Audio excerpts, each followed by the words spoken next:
There's an article in The Guardian, called How to Fight the Brolyarchy, in which Carol Cadwalder listed 20 ways to fight, and among them was listen to women of color.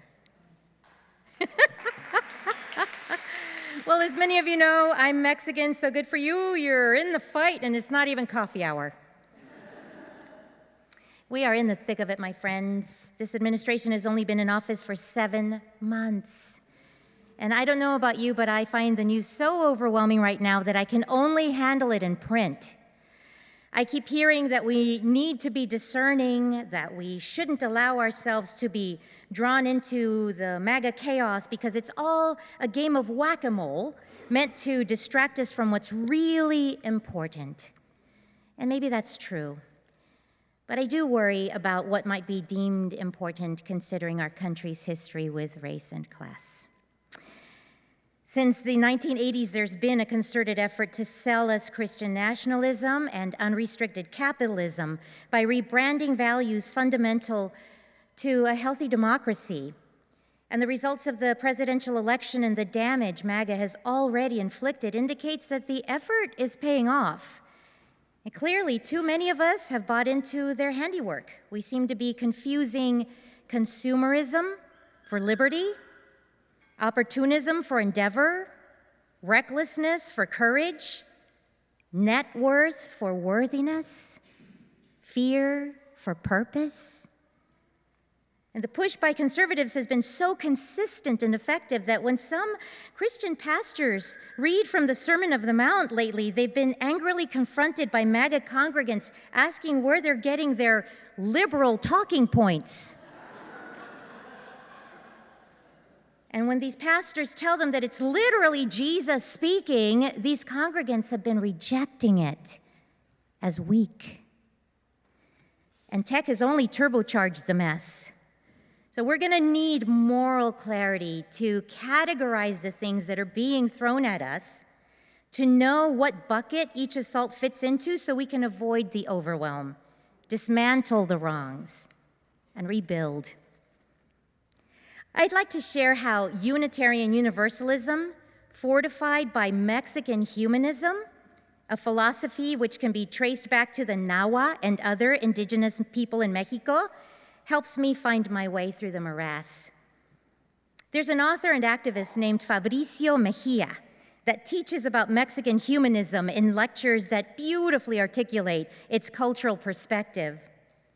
I'll start with what he lists as the values of Mexican humanism. They are reciprocity. What one receives must be returned. Communalism. The interests of the collective prevail over personal interests. Collective and collaborative work. Today, we will build your house. Tomorrow, we will build mine. Honoring your word. Do what you say. Don't cheat others. Economy of prestige, not accumulation.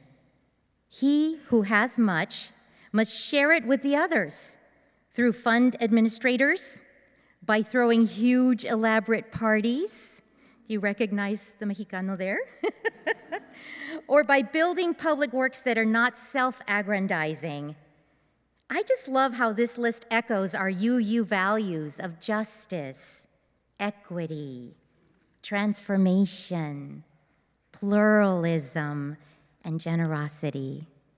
Combining these two increases my ability to identify and name the values that MAGA fascism is undermining.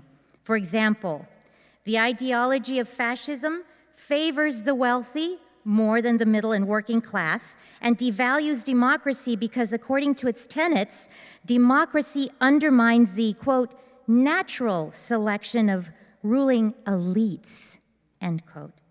Fascism insists on the need for the supremacy of one group over others. By contrast, Mexican humanism focuses on the needs and well-being of the common people, the excluded, and the most vulnerable, and its main goal is their practical liberation from oppression. Cultural perspectives can be universal, of course. Carl Jung and others have shown this, but there is a fundamental difference between Mexican and European humanism that I'd like to share because it enriches my personal search for truth and meaning, and I hope that it can enrich yours too. I've been thinking about how best to articulate this difference, and I think I may have found a way. The European René Descartes defined the starting point of existence with the phrase, "I think, therefore I am."